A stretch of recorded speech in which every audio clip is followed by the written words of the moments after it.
दरवेळी जेव्हा मी गावाकडे जाते ना त्यावेळेस माझं मन नाराज असतं, कारण इथे पुण्यात राहून ना मला असं खाली सारखं फिरायला जायची सवय लागली. मग गावाकडे गेलं ना की एकाच ठिकाणी बसून मला खूप जास्त बोर होतं. मग शेतामध्ये जायचं, घरी, असं करून करून दिवस घालवावे लागतात आणि ते छान पण वाटतं.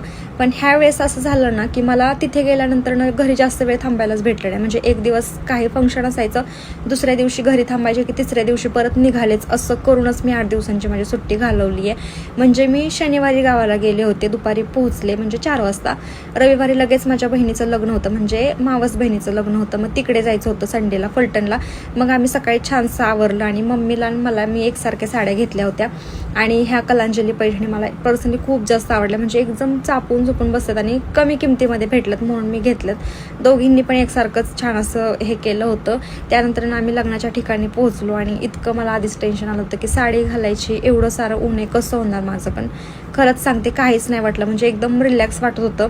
एवढी काही गरमी वगैरे जाणवली नाही. छानसं नवरा नवरीचं एंट्री झाली, त्यानंतर अक्षदा पडल्या आणि मग आम्ही जेवणासाठी गेलो. म्हणजे लग्न लागलं की लगेच जेवण करायला आम्ही गेलो होतो. तर तुम्ही ह्या वाटीकडे बघत असाल की ह्यात काय का नाही आहे म्हणून, तर आहे थांबा दाखवते तुम्हाला. त्याच्यामध्ये मस्त गुलाबजाम होता, पण तो आमच्यापर्यंत पोहोचायला खूप जास्त वेळ झाला होता. मस्त जेवण केलं आणि त्यानंतर मग आम्ही माझ्या मामाच्या घरी गेलो. मामाच्या घरून मग परत आमच्या घरी यायला निघालोत आणि खूप जास्त तहान लागली होती. जेवण पण खूप जास्त असं हेवी झालं होतं. चला म्हटलं ऊसाचा रस घेऊयात.